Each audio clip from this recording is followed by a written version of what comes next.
listos para terminar su diplomado. Son los sobrevivientes del diplomado. Sí, el primer día había un montón de gente y ahora no hay gente.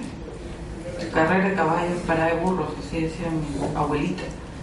Bueno, de verdad les agradezco a ustedes que continúen viniendo porque pues, demuestran mi interés en la materia. Hoy día vamos a ver un tema que es el que se me ha encargado a mí esta vez, que es evasión tributaria, elusión tributaria, economía, opción y fraude a la ley. En realidad, para poder ver estos 4 temas, que de verdad son sumamente importantes, es necesario que ustedes hayan conocido todo lo que han conocido a lo largo del diplomado. Actualmente son temas que están muy, vamos a decir, muy en la boca del público. La gente confunde mucho los conceptos y las normas que han salido a veces dicen normas antielusivas, normas antievasivas, y hay que marcar la diferencia entre una y otra, y es lo que voy a tratar de explicarles hoy día de hoy, y para las personas que ya lo saben, simplemente reafirmar algunos conceptos. Como lo hemos hecho en otras sesiones, cualquier pregunta, levantan la mano porque creo que es mejor hacerlo de esa manera. Tenemos un problema porque esto suena mucho, ¿no? Ok, ya no suena tanto. Vamos primero, la primera figura que vamos a ver es la evasión tributaria. ¿Ok? Para poder entender lo que es la evasión tributaria, tenemos que ir al concepto de evasión. Cuando tú te vas al concepto de evasión, te dice evadir significa sustraer el pago, y ese incumplimiento puede ser doloso o no. Ese es el concepto genérico de evasión. Yo no he dicho evasión tributaria, sino evasión. Entonces, cuando ustedes entiendan el concepto de evasión, acuérdense siempre de que el concepto en general puede ser doloso o no, intencional o no intencional. Dice, se realiza el hecho imponible, pero debido a una conducta del contribuyente no se cumple con el pago. Si estamos hablando de que se realiza el hecho imponible, ya sabemos que lo que ha pasado, ¿qué cosa ha sido? ¿Qué cosa coincide cuando hablamos de hecho imponible y realización de hecho imponible? Coincide la realidad con, ¿cómo se llama? Ese supuesto que está plasmado en la norma, que es así como que etéreo, que está en el aire, la hipótesis de incidencia. O sea, coinciden los dos y la consecuencia es que exista lo que se llama el hecho imponible. El hecho imponible es ese famoso hecho que va a generar el nacimiento de obligaciones tributarias. La cadena viene del hecho imponible, viene de lo más simple. Si yo tengo hechos naturales, dentro del paquete de los hechos naturales tengo los hechos jurídicos. Dentro del paquete de los hechos jurídicos tengo los hechos imponibles. No todos son imponibles. ¿Okay? Entonces, ese paquete es el que tú vas a, entre comillas, saltarte en la evasión.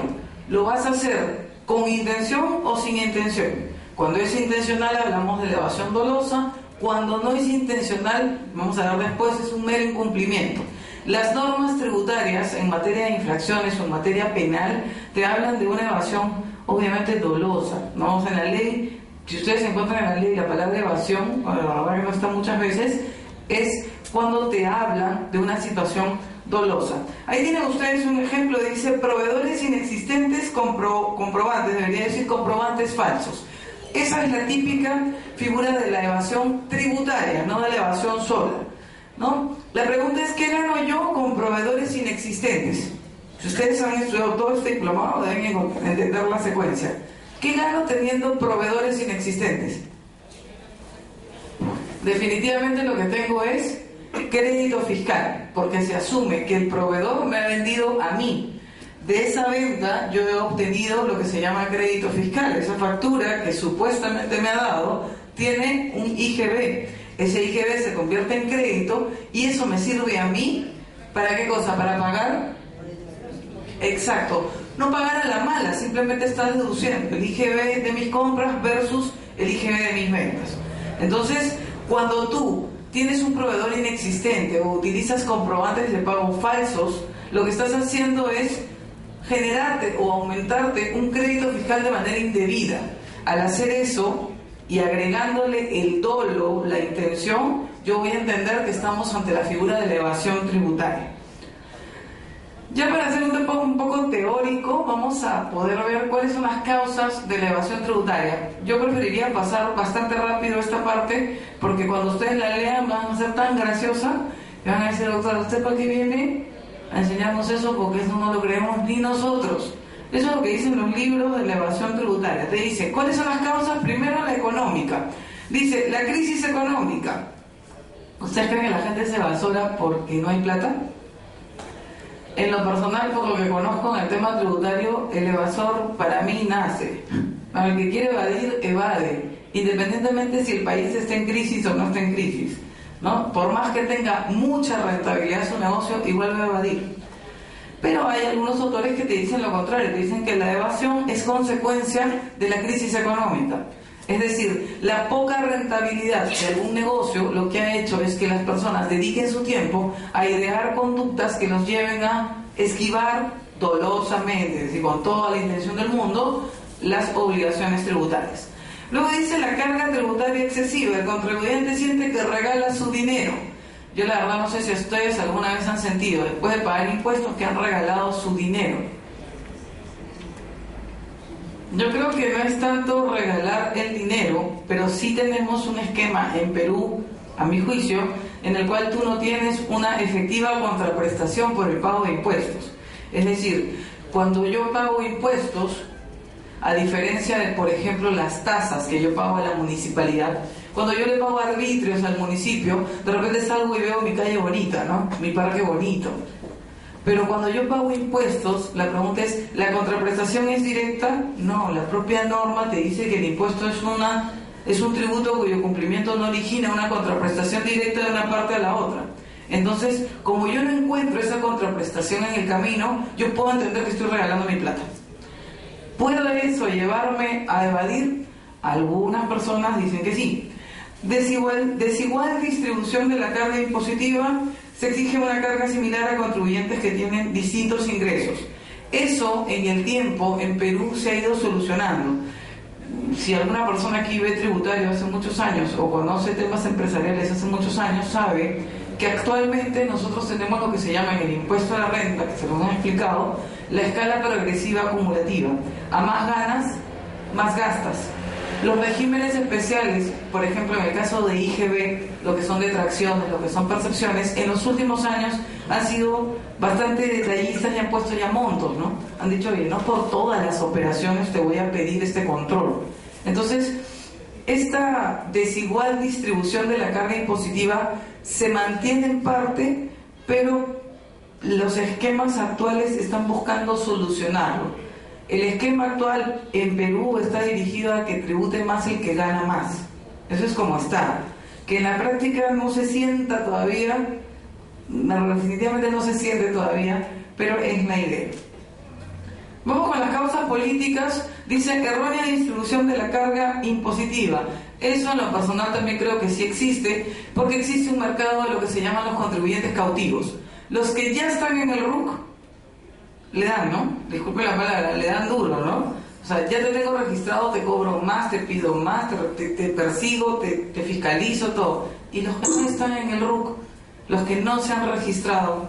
Entonces, todo ese ambiente o todo ese grupo de personas que no ha cumplido con registrarse hace que toda la carga tributaria que genera el Estado sea solamente con los mismos. Al mismo, lo exprimes hasta el final, lo dejas pobrecito, y se entiende, entre comillas, que eso lleva a que la gente sea un evasor. Vamos a ver después si vale o no vale. Falta de estímulo que aliente el cumplimiento de la obligación. En lo personal, como les digo, eso lo dicen los libros, no lo digo yo sí no estoy de acuerdo, porque para mí no es que falte estímulo por parte de la administración, sino para mí lo que falta es formación y conciencia tributaria. Yo sí creo que si las personas crecieran con la idea de que se tienen que pagar impuestos, los negocios serían planificados con la idea de pagar el impuesto debido. Pero en este caso lo que dicen es estímulos que alienten. No sé, pues de repente lo que en alguna época se entendió en Perú, ¿no? Por ejemplo, el sorteo de comprobante de pago. No te vas a ganar tu carro si presentas tus cupones con tus comprobantes. O sea, la idea es que el Estado lo que quería era capturar información para poder fiscalizar a los que no pagaban impuestos y vendían. Pero la gente entendió, más que ese lado, entendió, uy, qué bacana, si uno está regalando plata, voy a ir al sorteo. Entonces yo creo que ese tipo de estímulos debe cuidarse mucho de no exagerar. La excesiva intervención del Estado, bueno, algunas personas entienden de que el hecho de que el esquema tributario tenga una incidencia directa en tu negocio hace de que el Estado termine metido en tu negocio. Es decir, tú vives sujeto a la potestad del Estado. Si no, mañana quieren hacer regímenes nuevos, tributos nuevos, tú no lo pensaste al momento de hacer empresa y por consecuencia tienes que cumplir esas figuras. Las causas técnicas también las podemos pasar muy rápido. Dice forma en que se efectivice el pago. La verdad, a veces te piden el pago total, en cambio, a diferencia del pago parcial. Eso sí es cierto, ¿no? Cuando tú tienes que pagar tributos, tú declaras y tienes que pagar. Lamentablemente, y es por práctica usual, la SUNAT siempre te va a cobrar el todo, ¿no? La municipalidad te va a cobrar el todo. Tú tienes que pagarle el todo. Si tú quieres pagar por partes, primero tienes que caer en el incumplimiento y después del incumplimiento tienes que fraccionar. Y ahí recién pagarás por partes. Pero cuando se genera la obligación es única y tienes que pagarla. Entonces dicen algunos que técnicamente eso ahuyenta a la gente. Si tienes que pagar todo, no va a querer pagar.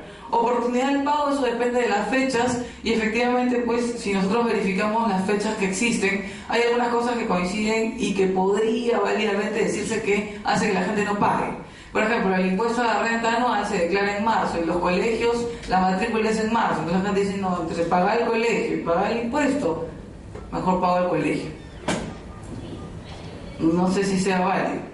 O por ejemplo, los cronogramas de vencimiento de obligaciones tributarias del mes de noviembre, que vence en diciembre, en lugar de poner todos los vencimientos los primeros días, han sido tan palomas, disculpando la palabra, y ponen 23 de diciembre. ¿Quién es mortal como para ir el 23 de diciembre a pagar impuestos? La verdad, yo no iría a pagar el 23 de diciembre. ¿Usted iría a pagar impuestos el 23 de diciembre? Si es último día, qué mentiroso. Va a estar en la cola del pago en lugar de estar ahí pagando impuestos. A ver, deficiencia en el sistema tributario. Acá lo que te dicen es el sistema tiene que ser equitativo, tiene que ser flexible para adecuarse a la realidad. Eso es la opinión, como les digo, personalmente creo que la flexibilidad al peruano no le cae muy bien, porque la flexibilidad para el peruano se entiende como hago lo que me da la gana. Algunos autores, algunas personas que se dedican a este tema te dicen lo contrario, te dicen no, si el sistema fuera más flexible, permitiría que la gente se acomode, ¿no? Que se acostumbre a pagar impuestos y se acomode. Las causas jurídicas, aquí sí estoy de acuerdo en las tres, y dice, forma imprecisa en que se regula la relación jurídico-tributaria y las sanciones. Bueno, tienen el ejemplo de la tabla de sanciones que vimos. ¿Era clara? La verdad que es súper complicada. O sea, las personas que ven derecho tributario les parece complicado. Imagínense el que no ve tributario, ¿no? Cuando te llaman te preguntan, no te entienden nada de lo que le estás diciendo. La técnica legislativa cambiante, eso también definitivamente es un punto en contra para la materia tributaria. O sea, yo tengo una oficina donde el 80% de libros el día de hoy están desactualizados, porque todos los días cambian los libros. Entonces, si yo tengo 10 o 12 o 15 años comprando libros en tributario, la verdad que la mitad ya no me sirven porque están desactualizados. A diferencia de otras ramas del derecho, donde podrá cambiar, pero por Dios, el acto jurídico va a ser acto jurídico toda la vida. La compraventa va a ser compraventa toda la vida, ¿no? El delito sigue siendo delito y el robo sigue siendo robo desde que se inventó el código. Entonces, eso yo creo que sí hace que no solamente la gente no le guste cumplir las normas, sino incluso a la gente no le gusta estudiarlas. Por eso que no muchos vienen al diplomado tributario. Organización de la administración tributaria también es complicado porque conocerla no es tan fácil. Saber dónde presentar los papeles no es fácil. Para comer lo más simple del mundo, ¿no? Te dicen, anda, presenta tu formulario tal. ¿Y dónde voy? Anda a la SUNAT. ¿Pero a qué SUNAT? A la oficina, pues. Pero entonces tú vas a la de Lima, ¿no? La mayoría de gente dice SUNAT a Wilson. Y te vas a Wilson, ¿no? Y te encuentras una señorita que te dice, ¿principal contribuyente? Mira horrible, ¿no? ¿Principal contribuyente? No, acá no. Pero acá dice SUNAT. Sí, pero es que acá no, tiene que ir para... Usted es MEPECO, te dice. Ah, yo soy MEPECO. ¿Y dónde voy? A los centros de servicio. Te vas al centro de servicio y te dice, ¿usted es MEPECO? Sí. Ya, pero dentro de los MEPECO, ¿es Graco? ¿Cómo que Graco? O sea, ¿es gran contribuyente de los MEPECOs o es un cosa más chiquita? Entonces tú tienes que decirle, no, yo soy un simple mortal que viene a pagar sus impuestos. Ah, ya, ¿en formulario o en PET? Bueno, en PET, por favor, vaya al salón de PET. Entras al salón de PET y te encuentras una señorita, ¿no? Y te dice, ¿usted tiene ya su código? No, tiene que generarlo, vaya a la otra máquina. Entonces, la idea es que uno no tiene el camino tan simple. Les soy bastante honesta, yo trabajo en temas tributarios, he trabajado muchos años en la administración tributaria y nunca terminé de entender todos los lugares donde se podían presentar las cosas. Entonces, es un poquito complicado. Vamos con otras causas. Estas de acá ya así de verdad que las han puesto en los libros para que la gente se entretenga un rato, ¿no? Causas accidentales. Bueno, definitivamente hay situaciones excepcionales en las cuales la gente no paga impuestos porque tiene algo más urgente que hacer. No puedes descartar esa posibilidad. Entonces dice, acá me ha puesto un ejemplo, ¿no? Dice, se muere un familiar. Obviamente, pues antes de pagar impuestos, va a ser lo último que vas a pensar antes de enterrar a tu muertito, ¿no? Disculpando la palabra. Causas psicológicas, aunque parezca raro, yo sí conozco gente que tiene metido en su cabeza que pagar impuestos no tiene sentido. Entonces, de entrada ya está pensando, esto no lo voy a pagar. Y planea y hace todas las cosas para no pagar. Entonces, lo que quiero que entiendan, o la figura en este caso es, antes de cualquier determinación, el sujeto ya está totalmente convencido que no va a pagar. Entonces, lamentablemente, pues ya estás viendo a perder, ¿no? Y bueno, el tema de la corrupción, también algunos autores lo consideran como la evasión, porque es un efecto rebote, ¿no? Aunque para mí yo creo que habría que ser muy inteligente para hacer la conexión y decir, yo, Fiorella Samán, he decidido por voluntad propia no pagar mis impuestos, porque si no pago mis impuestos el Estado no recauda, y si no recauda no tiene plata para los funcionarios públicos, y qué bien que no le paguen a esos corruptos que no trabajan.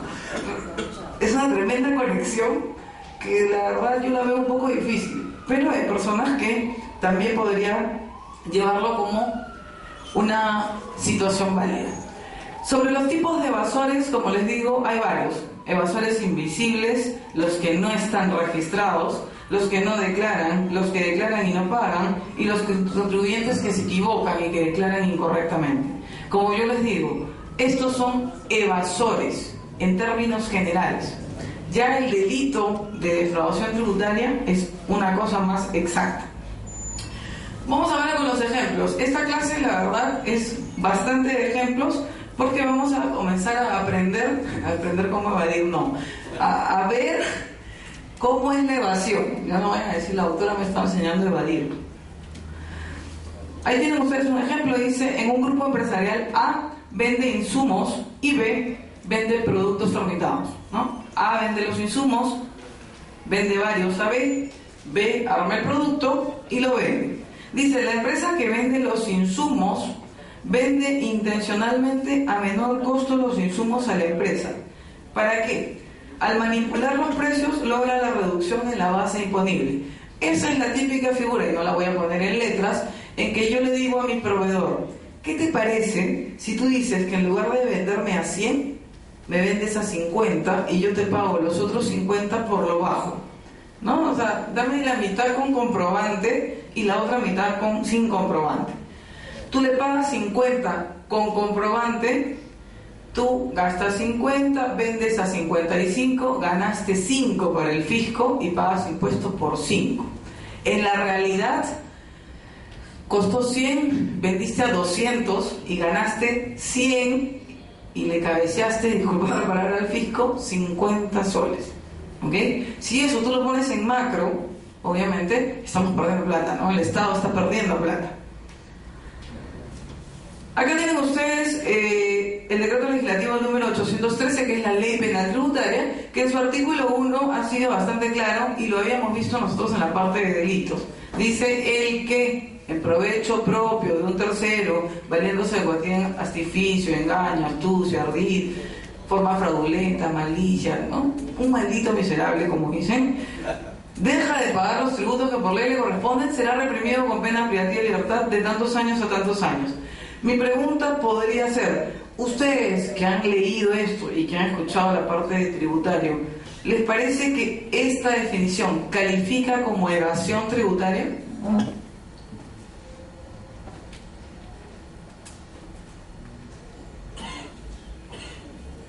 ¿Califica o no califica?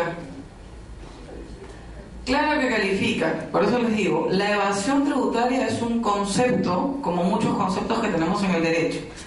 Cuando el concepto es plasmado en la ley, ya hay que preocuparse porque hay que cumplirlo. En este caso, este artículo es el que se ha utilizado para plasmar el concepto de la evasión, pero estamos hablando de una figura dolosa, ¿ok? Evasión pero dolosa. Luego de eso, habría que ver si la evasión es exactamente igual a lo que es la simulación. Hay muchas lecturas en las cuales se trabaja un comparativo entre lo que es la evasión y la simulación. Cuando nosotros vemos simulación, ustedes deben saberlo si es que algunos son abogados, el Código Civil nos habla de dos figuras, la simulación absoluta y la simulación relativa o parcial. Cuando hablas de la simulación absoluta, el Código Civil te dice ausencia de conducta negocial. No hay negocio jurídico ni pistas del negocio. Cuando tú hablas de la simulación relativa o parcial, te dicen uno de los elementos ha sido variado. Por ejemplo, el precio, ¿no? Pero hay negocio, hay acto jurídico, hay contrato. Esa es la maquilladita que tú le das, es lo que te sirve. La pregunta es, ¿la simulación que conocemos en el aspecto civil puede ser un mecanismo dentro de la evasión tributaria?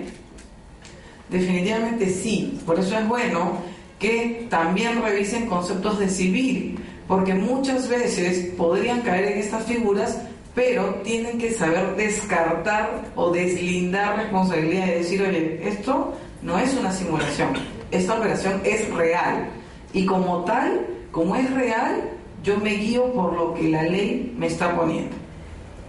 La simulación parcial, bueno, ya la explicamos, solamente cambiamos un elemento. Entonces, con eso vemos lo que es la evasión tributaria de una manera bastante genérica. La evasión tributaria, entonces, ¿está en la ley o no está en la ley peruana? ¿Dónde? Artículo 1 del Decreto Legislativo 813, que es lo que se llama la Ley Penal Tributaria. Luego tienes otra figura, que es la elusión tributaria. La elusión tributaria es un término que actualmente está de moda, porque se llaman normas antielusivas. Antes, cuando tú buscabas en la ley, cuando hace muchos años yo comencé a ver derecho tributario, no había ni una sola línea que dijera la palabra elusión. No existía. Ahora sí existe. Entonces es mucho más importante todavía saber qué cosa es elusión. A ver, todos los que están dormidos, ¿se despiertan o cómo haríamos? Señor, no se duerma. Uy. La verdad que es desesperante estar acá, disculpen la palabra, asándome de calor y verlos dormir. Están pensando. Están pensando, están grabando. No tengo ningún problema que se enteren en la grabación que hay gente que se está durmiendo. Es vergüenza para ustedes todavía, porque deberían filmarlos a ellos también. A ver, en la elusión tributaria dice se esquiva la aplicación de la norma impidiendo el nacimiento de la obligación tributaria. Esto creo que es lo principal e importante para distinguir a la elusión de la evasión. En la evasión sí nace la obligación tributaria, lo que pasa es que tú te corres y no la pagas de manera dolosa. En cambio en la elusión tú impides el nacimiento, tú esquivas de una manera bastante astuta. Dice, el fin es obtener una ventaja patrimonial para el contribuyente. El medio es a través de un tipo contractual complejo y sofisticado, dice. La teoría dice complejo y sofisticado. Efectivamente, en la actualidad, la administración tributaria se ha dado cuenta de eso. Como ya cada quien es más complejo y más sofisticado y la gente ahora tiene más asesores, lo que están haciendo es sacar normas antielusivas. ¿Ok? Vamos con la elusión tributaria. Dice, la propia norma permite el abuso positivo para el contribuyente, pero cuando se confrontan dos leyes, deja de ser elusión y pasa a ser fraude a la ley. Yo, antes de ver el fraude a la ley, quiero terminar con lo que es elusión tributaria, y acá tengo un ejemplo para ustedes. Dice, ¿no? Figura de reorganización de sociedades. Nosotros sabemos que existe la fusión, existe la escisión. En el caso de la fusión puede ser, por ejemplo, una fusión por absorción. Un ejemplo. Dice, en alguna época, no actualmente, pero en alguna época, ciertas empresas lograban reducir la carga tributaria eludiendo ciertos pagos y obteniendo beneficios especiales al fusionarse con otras empresas pequeñas, asumiendo el activo y el pasivo. Normalmente la empresa pequeña tenía un pasivo súper grande. En números simples, ¿qué era? Yo tenía la empresa A, que era chiquititita, y la empresa B, que era inmensa. Cuando la empresa B es inmensa, lo que más tienes que hacer es aumentar tu gasto, ¿no? La idea es que no puedes pagar tanto impuesto. Entonces, ¿qué es lo que hacían? Se fusionaban con una chiquita y a través de una fusión por absorción, lo que tenía una de bueno lo absorbía y lo malo también. Entonces, si la chiquita era pura deuda, al absorberse con la otra, se jalaba la deuda y lo que hacías en conjunto era reducir la ganancia al término del ejercicio. Actualmente esa figura se da, todavía se da, pero ya no se da tanto. ¿Por qué? Porque existe mucho más control para el tema de las fusiones, ¿no? Ya hacer una fusión no es tan fácil como antes. Y efectivamente ya la administración tributaria, cuando tú le dices en una fiscalización, es que yo me he fusionado con fulanito y tal y después nos hemos fusionado con la otra empresa, ya comienza como que a cranear un esquema un tanto extraño y no te cree mucho, ¿ok? Entonces eso es la elusión tributaria. La tercera figura, también sumamente conocida actualmente, es lo que se llama la economía de opción. La economía de opción existe, es válida, es legal, pero no es muy publicitada. Te dice, la economía de opción es una racionalidad económica de las partes para operar por la alternativa que más le convenga. Dice, situaciones de los contribuyentes buscan su máximo beneficio, pero sin elusión. Lo que me parece importante aquí es que todas las alternativas dentro de la economía de opción son lícitas. Acá no hay nada ilegal. Dime. ¿No guarda alguna relación con esas empresas que especializan los trabajos para evitar pagar contribuciones? Es economía de opción. Es economía de opción. O sea, si yo, por ejemplo, prefiero tercerizar, que es lo que hacen muchos, ¿no? Por ejemplo, yo soy un estudio de abogados y prefiero tercerizar toda mi parte administrativa, ¿no? Contratar a un tercero y decirle, quiero que me mandes vigilantes, quiero que me mandes secretarias, que me mandes conserje, quiero que me mandes limpieza. Tú, cárgate con la planilla, págale todo lo que tengas que pagar, págale gratificaciones, todo. Conmigo contratas un pago anual por este servicio. Entonces, si bien ahí no está directamente el tema de evadir, porque tú no estás evadiendo nada, es una opción, es una forma legal, y es más, la ley te lo permite, no está prohibido. Entonces, yo creo que no hay problema. Para el tema tributario, y ya si quieres enfocarte solo al tributario, el típico ejemplo de economía de opción es el que tienen ahí. Cuando tú te inscribes en el régimen, o mejor dicho, en las rentas de tercera categoría, si eres persona natural, tienes la posibilidad de escoger 3 regímenes. Y si eres persona jurídica, sabemos nosotros que al RUF no puedes ir, pero puedes ir o al RER o puedes ir al régimen general. Entonces, el poder escoger es esa famosa economía de opción. Tú vas a optar en razón a la incidencia tributaria que pueda tener en tu negocio. Por ejemplo, a mí no me conviene, yo persona natural, estar en el RUF, porque las personas que trabajan conmigo no les interesa la boleta, quieren factura. Si yo escojo, la SUNAT no te ha obligado. Esto también en el tiempo se ha ido perfeccionando por parte de la ley. ¿Cómo? Poniendo ciertos límites para algunas opciones. Si ustedes ven la ley, por ejemplo, en el caso de los regímenes tributarios, es más el listado de lo que no puede acogerse a cada régimen que lo que puede o debe acogerse. Entonces, tenemos una tendencia bastante grande en la legislación de prohibir antes de permitir. Significa, es más fácil decirle al peruano, esto no puedes, a decirle, Esto puedes y dejarle la puerta abierta para que aprenda él solito lo que no puede. El Estado ya aprendió que eso no es la forma correcta. Entonces hasta ahí llegamos con la economía de opción. La última figura que existe es el fraude de ley. Este de aquí es un poquito más complejo que los anteriores, vamos a decirlo. Dice comportamiento tributario por el cual se hace uso de medios legales. ¿Cuáles son los medios legales? Para entenderlo sumamente rápido, cuando tú hablas de fraude a la ley, tienes dos normas. Una norma de cobertura y una norma defraudada. Así dice. La norma de cobertura no es una norma tributaria, es una norma de otra rama del derecho. Y la norma defraudada, obviamente, es una norma que implica las obligaciones tributarias.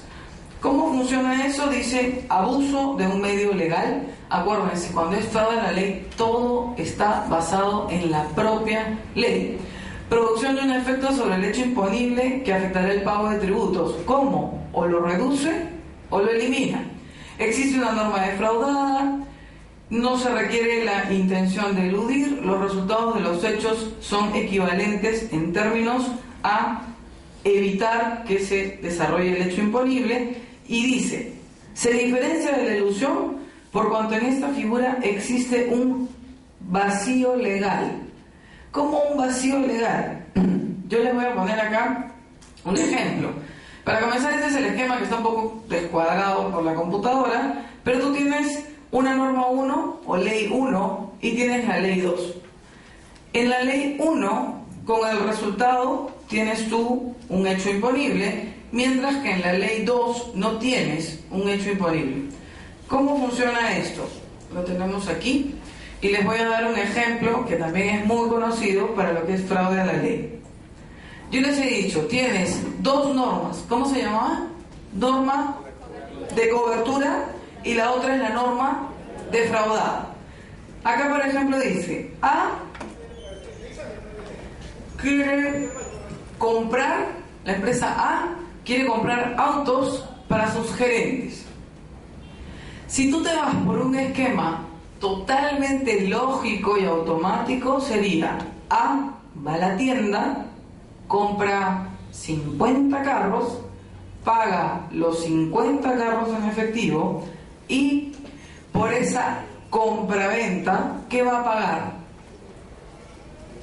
IGB, ¿no? Pagas IGB. ¿Por cuánto pagas IGB? ¿Cuánto es el porcentaje IGB? ¿Seguro que es 18? Después de terminar un diplomado en especialización en tributario no puedes decir que el IGB es 18, pues. ¿Cuánto es el IGB? 16 más 2 puntos de IPM. Entonces, tú tienes que pagar sí o sí 18%. ¿Hay forma de escaparse cuando es compraventa de ese 18%? Tú puedes negociar con el vendedor y decirle, oye, ¿qué te parece si te pago 8%, después el 10% lo vemos en el tiempo? No se puede, pues. Porque así es, comprobante va con 18%. No hay otra opción, ¿no? Pero tú dices, no, ¿sabes qué? No quiero eso. Quiero una figura que me permita no llegar por ese lado. Entonces dice, la empresa que desea adquirir automóviles para el uso de sus gerentes, ¿qué es lo que hace? Celebra un contrato de leasing. Cuando tú celebras un contrato de leasing, y eso tampoco se ve en tributario, sino se ve, creo, en corporativo, societario, cuando tú celebras un contrato de leasing, esto te obliga a que se hagan pagos parciales, fijos, y que al final lo que tú tienes no es un bien de tu propiedad, sino tienes una opción de compra. Esa opción de compra que tú obtienes en el leasing definitivamente no es la misma que tienes el día 1 para comprar. ¿Por qué? Porque como supuestamente el bien se ha ido desgastando en el tiempo, lo que tú pagas es lo que se llama un valor residual. Así lo dice la doctrina en esa materia. Entonces, ese valor residual es distinto a tu valor inicial. Si tú pagas por el valor residual, el impuesto es 18% por el valor residual, no es 18% por el valor inicial. Dato aparte, si tú compras hoy en la figura de arriba fuera del IGB, el gasto para efectos de impuesto a la renta es el gasto al 100% y lo jalas esa única vez y nunca más. En el leasing, todos los meses vas a ir deduciendo gasto de un bien que tú estás usando con la misma intención porque ya es casi tuyo, ¿no? Tú estás segurísimo que se va a quedar contigo, porque lo vas a comprar. Entonces, vas gastándolo, vas haciendo lo que te da la gana con el bien y al final pagas, ¿qué cosa? ¿Poquito o no? Pagas un valor residual. Esa figura eso se da a cada rato. Eso se da en todas las empresas, ¿no? Eso se da en la típica figura de ¿qué te parece si compramos una camionetita para el gerente? Ya pues, pero la compramos en leasing. ¿Cómo que en leasing? Oye, pues si la empresa tiene un montón de plata, ¿por qué no vamos y compramos al contado del carro? No, mejor en leasing. ¿Por qué? Porque vamos a ir pagando las cuotas y al final, cuando sea el momento de pagar el famoso IGB, no estoy hablando de la renta, del gasto, sino del IGB, cuando tengo que pagar el IGB, lo hago por el valor residual que se consigne en la operación de venta final. Así es como funciona el fraude a la ley. ¿Es malo o no es malo? Vamos a ver, yo creo que no es tan bueno, ¿eh? Vamos a ver un cuadro comparativo, lo tienen ahí, lo que hemos visto hoy, mientras algunos despiertos, otros dormidos: elusión, evasión, economía de opción y fraude a la ley. Si ustedes salen hoy día y les preguntan, ¿es lo mismo? No es lo mismo. O sea, yo les pido por favor que si dicen que yo escucharon la clase de la doctora Samán, no digan que es lo mismo porque me va a dar vergüenza. Ustedes digan, no, te equivocas. Yo sé perfectamente que son 4 figuras distintas. La primera, la ilusión. ¿Hay hecho imponible o no? Hemos dicho que no. ¿Qué ejemplo pusimos en ilusión? Yo les dije, la palabra ilusión significaba esquivar. Esquivar la aplicación de la ley. ¿Cuál podría ser un ejemplo de ilusión? La tienen en las hojitas, creo. ¿Ninguno? ¿Cómo?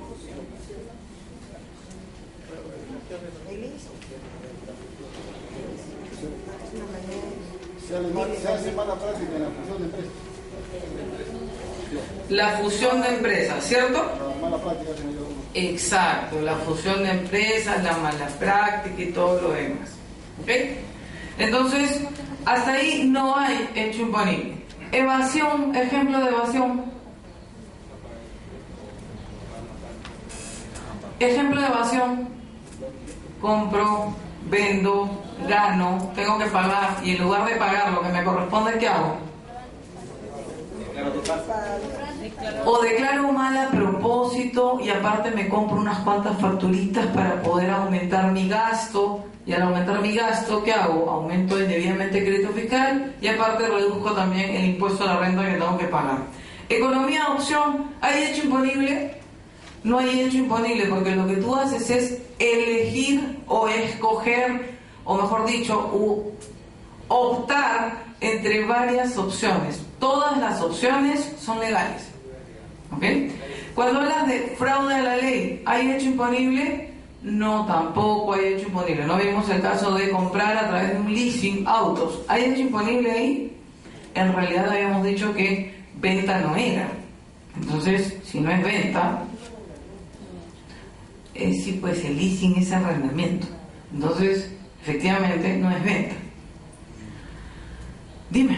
El fraude a la ley, digamos, ahí también se identifica mayormente porque ahí lo que se debe aplicar para la administración tributaria es la finalidad de la actividad que se quiere. ¿Cuál es la finalidad? ¿No? Si quieren comprar vehículos para clientes, entonces ahí la administración tiene que interpretar que el acto que se quiere realizar es una compra-venta y no un leasing, simplemente que dice que se va para. Claro, por eso es que abajo dice, ¿no? La realidad jurídica es creada y el negocio es el que es querido por las partes. Acá lo que ellos quieren es tener los carros. La forma jurídica que le dan, eso es otra cosa. Y buscan la más rentable tributariamente. ¿Ok? Cuando tú te vas a la ilusión, dice, la fórmula utilizada permite no cumplir la configuración del hecho imponible. Yo, a través de la elusión, esquivo el nacimiento de la obligación tributaria. Definitivamente, la obligación tributaria nace cuando se da o cuando coincide la realidad con el hecho imponible que está en la norma. Si eso choca, nace la obligación. Yo lo que hago es que no choque. ¿Y cómo hago que no choque? No realizo el hecho. Hago otro distinto y esquivo ese paquete. Cuando te vas a la evasión, eso me parece importante que ustedes marquen la diferencia porque muchos autores la citan. Existe la evasión ilícita y la evasión lícita. La ilícita es la que yo les he dicho, que es dolosa, ¿no? La defraudación tributaria, todas sus modalidades, las que explicamos en la clase anterior. Eso es doloso. Pero también existe la figura de la evasión ilícita. Son mecanismos legales donde, habiéndose generado el hecho imponible, ha nacido la obligación tributaria, tú no lo vas a pagar. ¿Cómo? La prescripción tributaria. Por ejemplo, la prescripción, ya saben ustedes, ¿qué cosa es la prescripción? La prescripción no es el tiempo. ¿La prescripción qué cosa es? Vale, lo acaba de decir ahorita. Es la pérdida del derecho por el transcurso del tiempo. Efectivamente, la prescripción se entiende como el efecto legal que se le da al transcurso del tiempo, ¿no? Tú puedes perder o a su vez podrías ganar un derecho. Eso es lo que hace la prescripción. En materia tributaria, lo han visto también, creo, la prescripción es ¿de qué manera? La prescripción de la deuda. ¿Cómo funciona eso?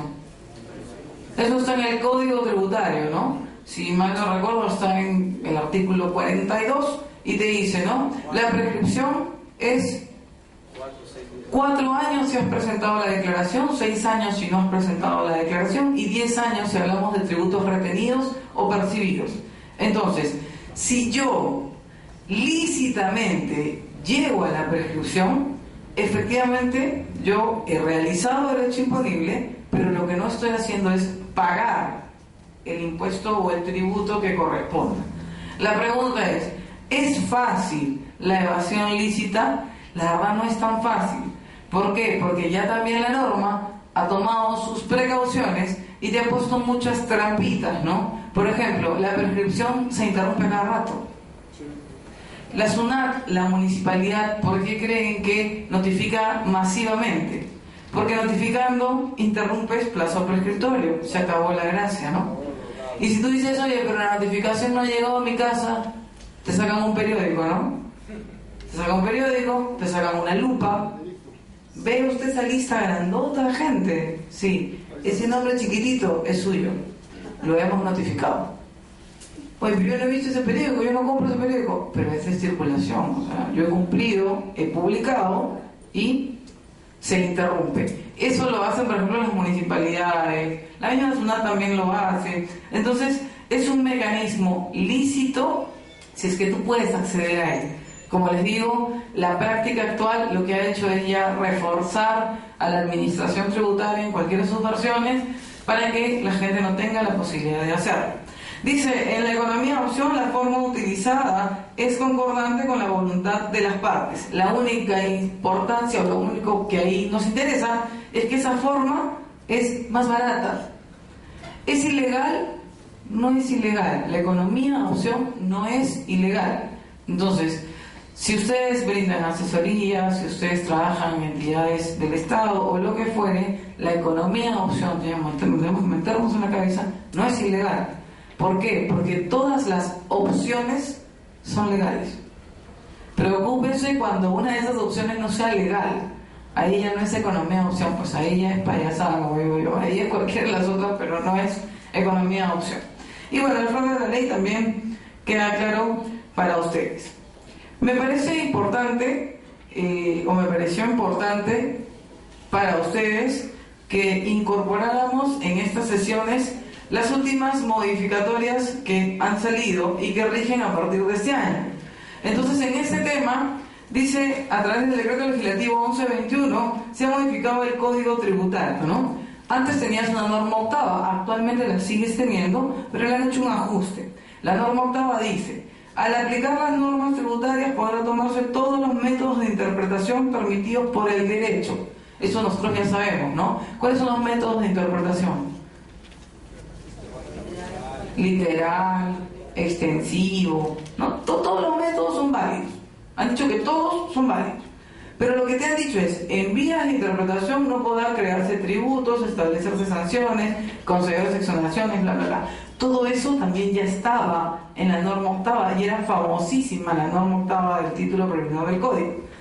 Pero lo que le han agregado es lo que dice, lo dispuesto en la norma 16 no afecta a lo señalado acá, porque la norma 16 es la norma nueva, no es la que han incorporado al Código Tributario. Y nos vamos entonces a la norma 16, donde por primera vez el Código Tributario ha puesto la palabra elusión tributaria. Eso no existía en el Código, ahora ya la ha puesto, es decir, ha reforzado lo que teóricamente nosotros hemos visto y ahora ya lo tienes en la norma. ¿Qué te dice? Para determinar la verdadera naturaleza del hecho imponible, la SUNAT tomará en cuenta los actos, situaciones, relaciones económicas que afectan o realicen o persigan los contribuyentes.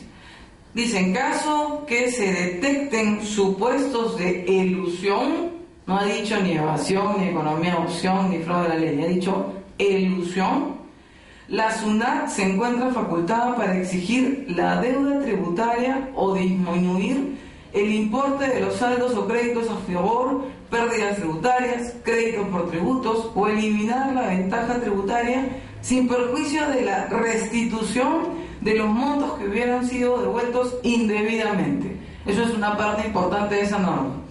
En lo personal me parece bastante complicado que hayan puesto eso, ¿no? Porque la verdad que no pueden pensar que todos somos malos.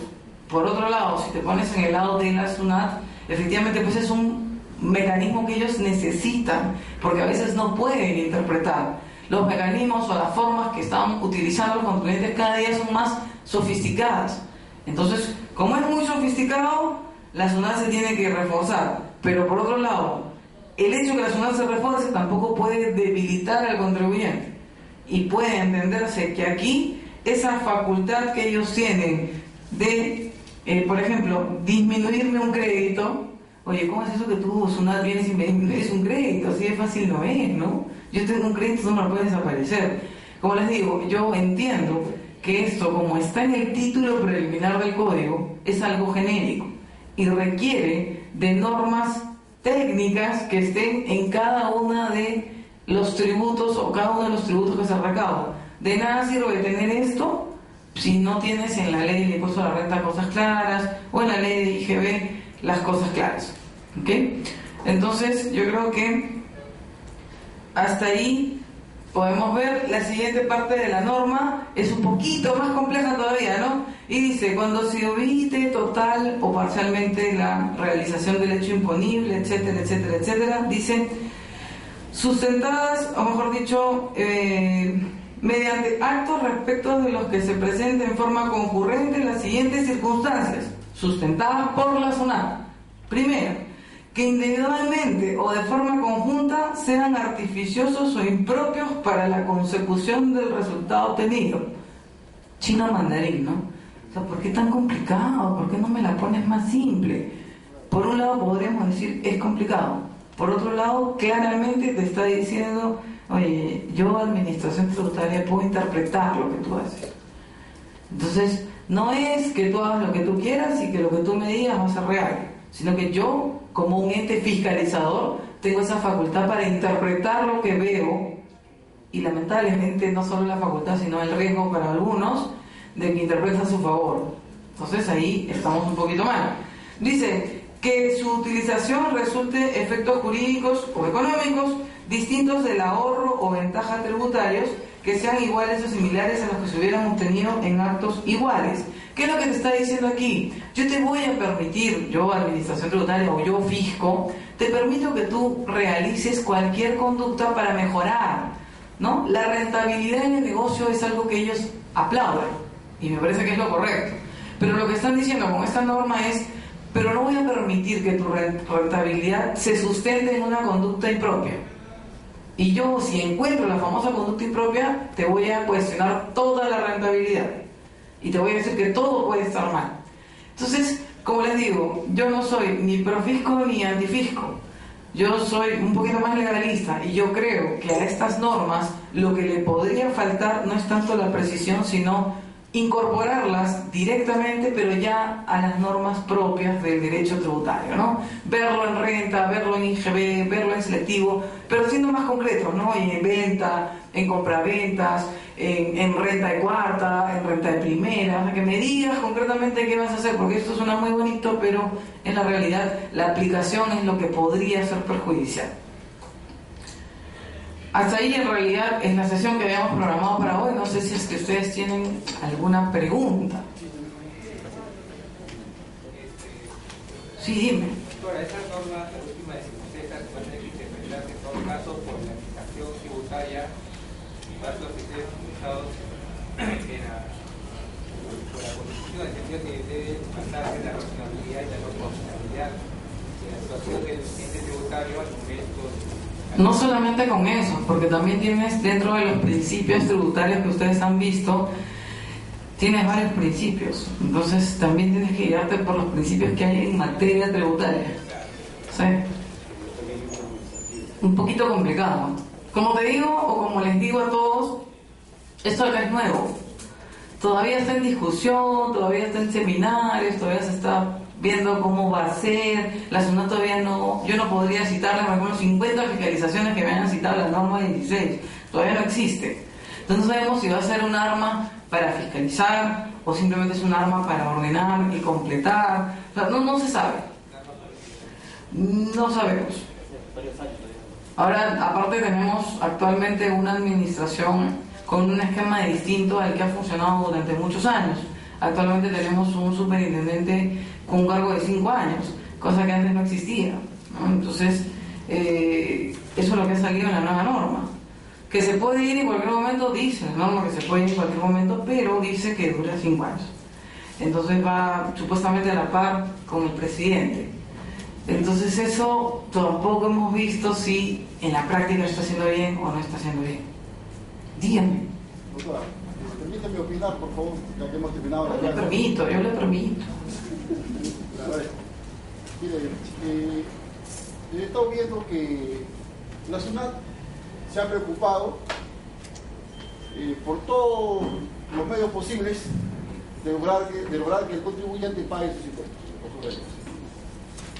Pero nadie se ha preocupado por ese empresario que día a día se esfuerza para salir adelante con su empresa, para pagar actualmente los beneficios sociales a sus trabajadores, y cuando a este empresario lo secuestran, lo roban, lo asesinan, o simplemente se va a la quiebra, ¿qué ley lo apoya a ese empresario? ¿Cómo protegemos al empresario que aporta al desarrollo de nuestra sociedad, de nuestro país? Discúlpeme. Le he escuchado toda su pregunta. De repente lo que le voy a responder lo puedan tomar a mal, pero te puedo decir de que como profesional especialista en materia tributaria y como docente tengo por costumbre responder exclusivamente temas académicos. Creo que tu pregunta está más orientada a opiniones personales y mis opiniones personales hoy no son materia de cátedra, ni de exposición, ni de nada. Tengo opinión personal, sí, por todo lo que me has dicho, pero creo que no es justo que mis pobres opiniones los saturnan ustedes en seminarios y en eventos académicos. Yo creo que lo mejor es dedicar el tiempo a enseñar cosas que te sirvan para trabajar, no discutir, porque para discutir hay que ver a Rosa María Palacios. Doctora, por eso le pedí disculpas, como ya hemos terminado la clase. Sí, me parece genial.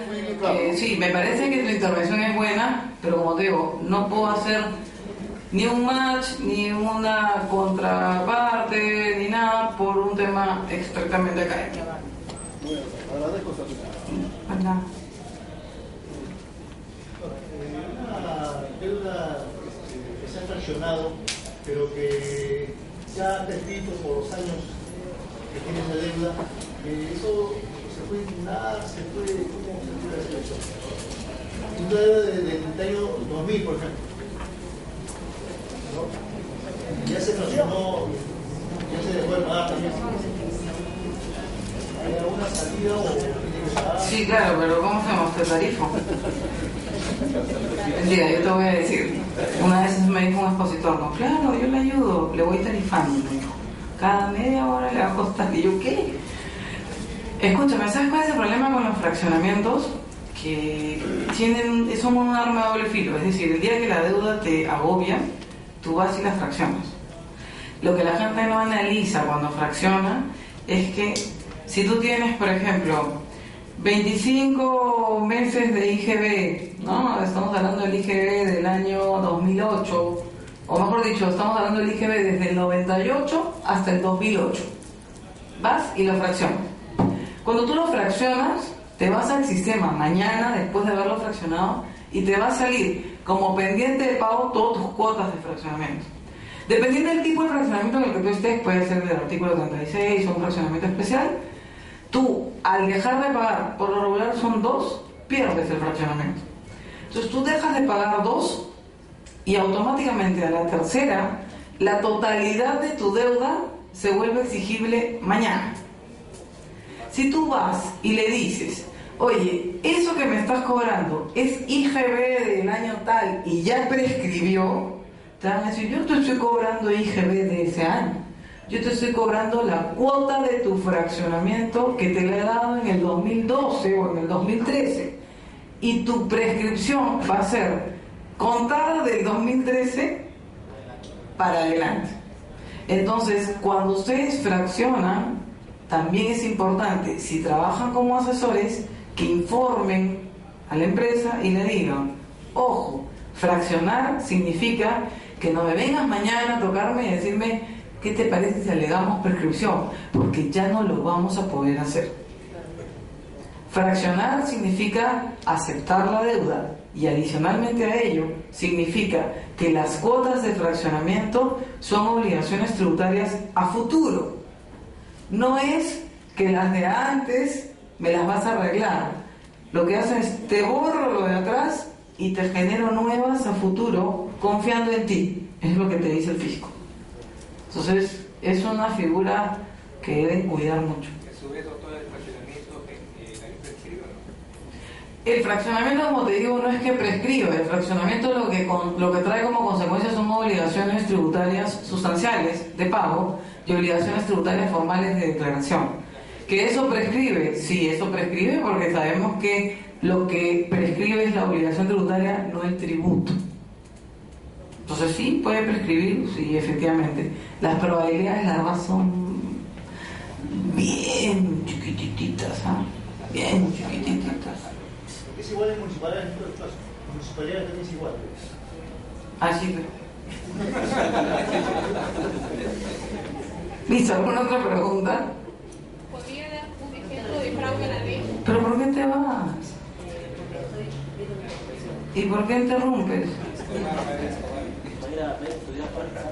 Va a estudiar para el examen. El examen está dificilísimo. Está complicadísimo.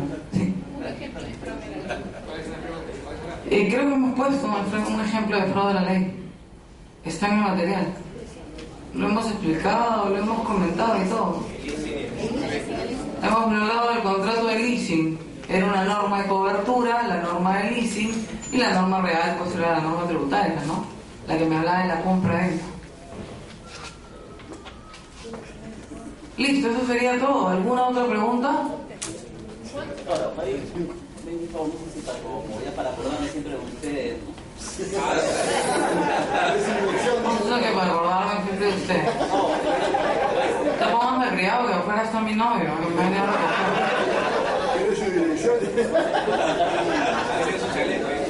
He venido con mi chaleco.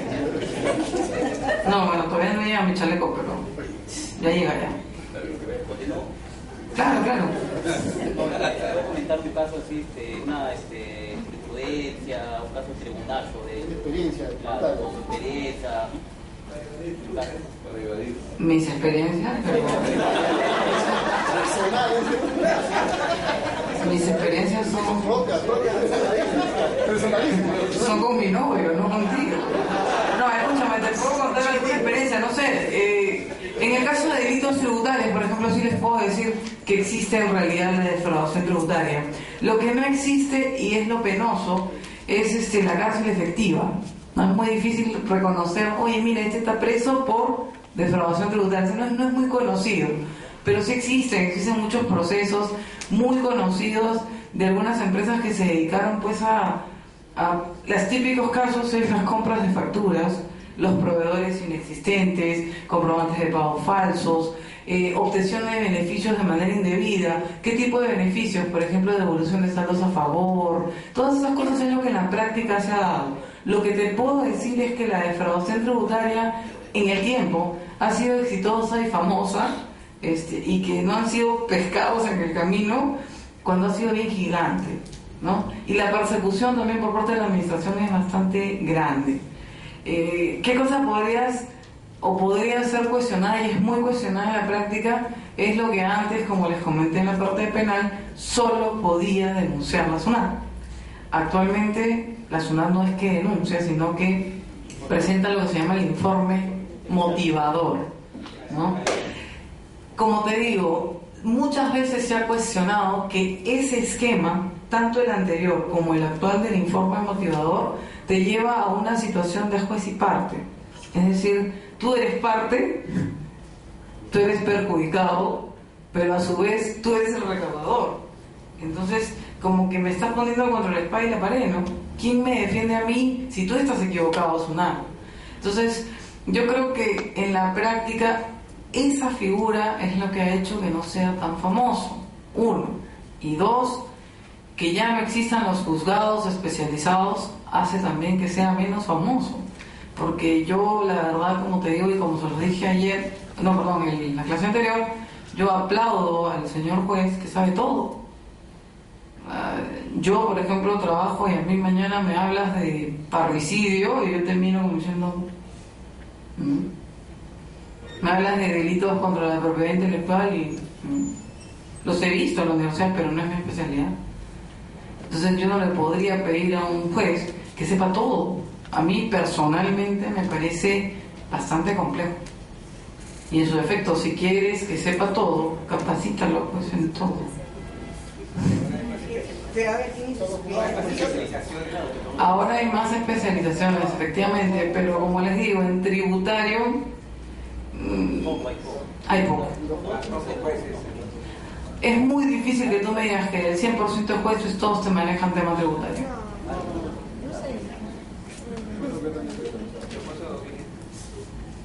No, pero es que no es culpa de ellos, es culpa del esquema. O sea, te lo digo por la propia experiencia profesional. O sea, uno comienza a entender la especialidad y a reforzar conceptos en la especialidad cuando está metido en la especialidad.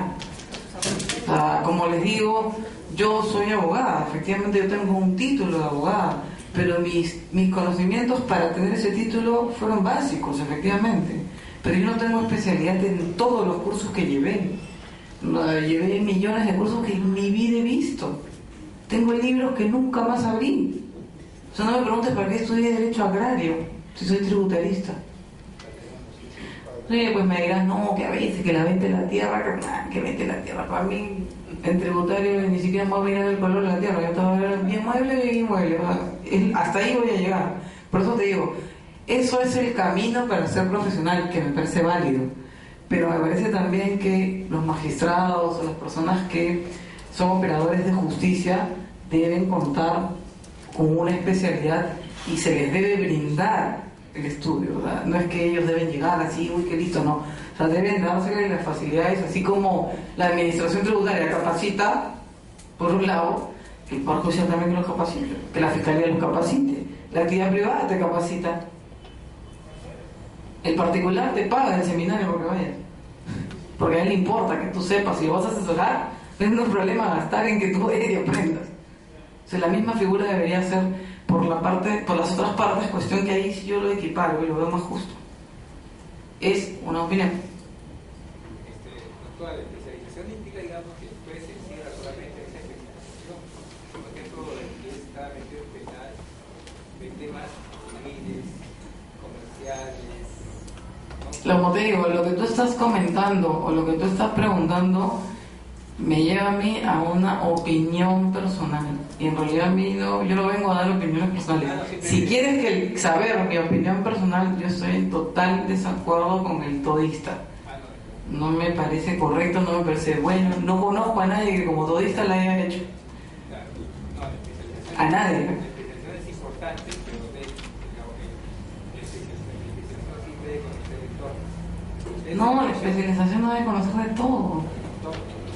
El entorno, bueno, ya el entorno. Oye, no te vayas. Ya ves, estás haciendo que la gente se vaya. ¿Alguna otra pregunta? Mi correo, ¿cómo que se llama mi correo? No te preocupes, después si puedes acercarle, le doy una tarjeta.